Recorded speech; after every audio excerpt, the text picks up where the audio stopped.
Vous savez que, je dirais, le monde, et c'est vrai particulièrement l'Europe. L'Europe sans l'Afrique n'est plus rien. C'est l'avenir de l'Europe, l'Afrique. Tout se trouve en Afrique, les richesses, toutes les richesses minières, énergétiques, agricoles, et tout peut venir. En Belgique, en Europe, il n'y a plus grand-chose.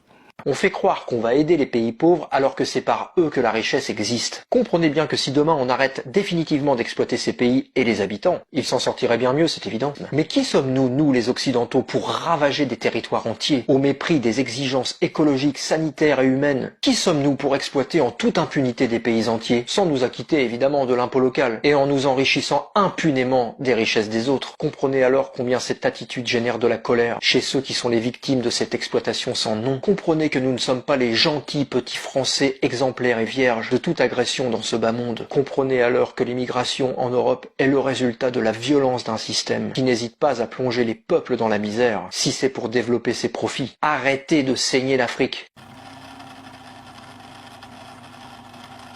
L'Afrique est volée chaque seconde de plus de 7100 $.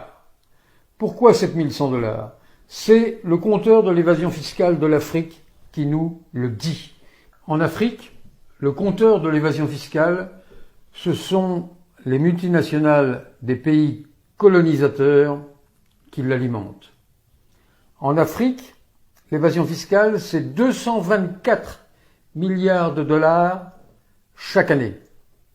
224 milliards de dollars qui s'évaporent du continent africain et qui l'empêche de satisfaire aux besoins élémentaires du plus grand nombre. Le travail des organisateurs de l'évasion fiscale et de leurs clients est évidemment grandement facilité par les institutions financières internationales qui délèguent des cohortes de fonctionnaires, ces nouveaux missionnaires qui n'ont de cesse que d'appliquer les fameux 10 commandements de Washington, les 10 commandements de la doxa néolibérale, et qui n'hésitent pas à faire appliquer aux pays en développement ce que l'on appelle dans leur jargon des plans d'ajustement structurel, les fameux PASS, qui sont en fait des machines à aller à l'encontre de l'intérêt, des intérêts de l'immense majorité de la population. L'évasion fiscale est intolérable et aussi illégitime que la dette qu'avaient combattu certains, et notamment Thomas Sankara, qui est mort. Il faut regarder en permanence ce compteur de l'évasion fiscale qui rappelle que l'Afrique est volée de 7100 € à chaque seconde. Les gens ne veulent pas comprendre que ce qu'on appelle un pays développé, c'est un pays pilleur, et qu'un pays non développé, c'est un pays pillé. Je veux dire, il faut vraiment voir que l'Europe s'est enrichie avec le travail de gens qui n'étaient pas payés et qui étaient menés au fouet.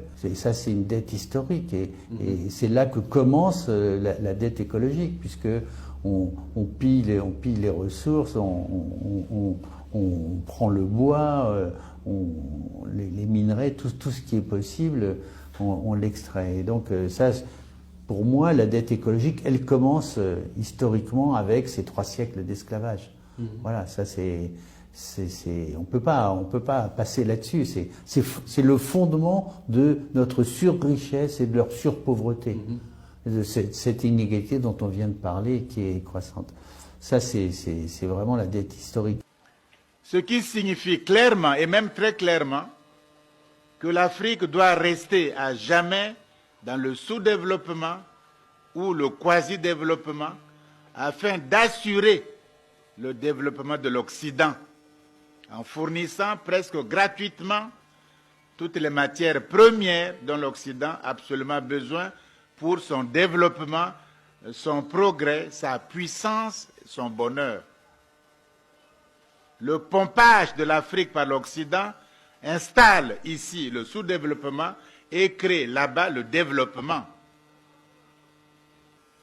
Ce pompage continu signifie que l'Occident n'a aucun intérêt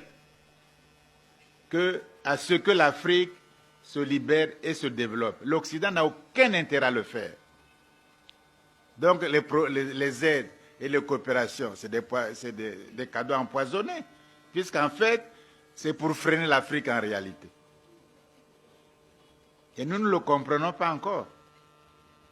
La cause profonde du sous-développement, ce n'est pas tellement ce qu'on raconte, corruption, bonne gouvernance, mais quelle est la cause profonde qu'on ne dit pas, que les experts même africains ne disent pas pour respecter les normes des critères internationaux. La cause profonde du sous-développement, quelle est-elle de l'Afrique noire? Mais cette cause du sous-développement, c'est l'Occident. Il ne faut pas chercher midi à 14 heures. Depuis le XIIIe siècle, à travers la traite négrière atlantique, des millions de Noirs sont pas dans les conditions qu'on sait. À travers l'esclavage, c'est-à-dire traiter des êtres humains sans droits humains comme des animaux. La colonisation. Alors si l'Afrique possède, voilà la question, si l'Afrique possède la maîtrise de ses ressources minières, de ses forêts, de ses hydrocarbures, de ses eaux maritimes, de ses terres arables, alors l'Occident s'affaiblit inéluctablement. Donc, il faut, pour le salut de l'Occident, il faut que l'Afrique noire soit toujours asservie, infantiliser l'Afrique, la néocoloniser et du coup la sous-développer. On a intérêt à le faire par tous les moyens. Tous les instituts, toutes les écoles, tous les grands cerveaux européens travaillent sur cette question-là. Parce que si l'Afrique échappe, nous sommes... La question de l'Afrique est très nettement, il faut le dire, la question du rapport de force dans le monde contemporain. La question du rapport de force dans le monde contemporain. Je vais m'expliquer sur ça, en prenant des images. Pot de terre, c'est-à-dire la céramique, la poterie de terre. Pot de terre contre pot de fer, qui gagne? Qui domine? Qui dirige? Qui fait la loi? C'est tout. On nous parle de l'émergence, mais c'est quoi l'émergence? L'émergence, si souhaitée, si proclamée, c'est devenir simplement pot de fer.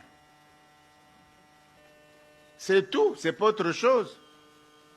Tant que l'autre ne respecte pas votre dignité, vous n'êtes que pot de terre. Même s'il loge dans vos hôtels, il vous remercie, etc.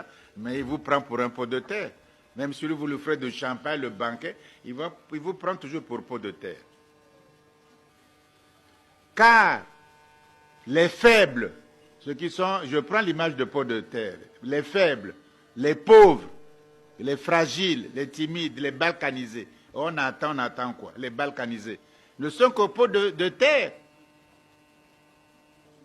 Donc la question de l'Afrique n'est pas encore une fois le développement, mais la création d'une puissance politique africaine. C'est ça, c'est tout. La création d'une puissance politique africaine à l'échelle continentale. Tout le reste trouvera sans délai des solutions convenables. Tout le reste. L'industrialisation, le développement, les routes, tout le reste trouvera. Il faut des États-nations africains locomotives. Parce qu'il faut qu'il y ait ceux qui amènent le train aussi. Il faut des États africains, nations à l'heure actuelle, des États-nations africains, même si tout le monde, nous sommes tous des pots de terre, mais il faut quand même que certains soient des locomotives, c'est-à-dire des leaders. Une nouvelle conscience africaine est par conséquent appelée à l'existence. Il faut faire avec de nouveaux schémas intellectuels, de nouveaux logiciels intellectuels ou mentaux. Une nouvelle conscience africaine doit venir à l'existence. Cette nouvelle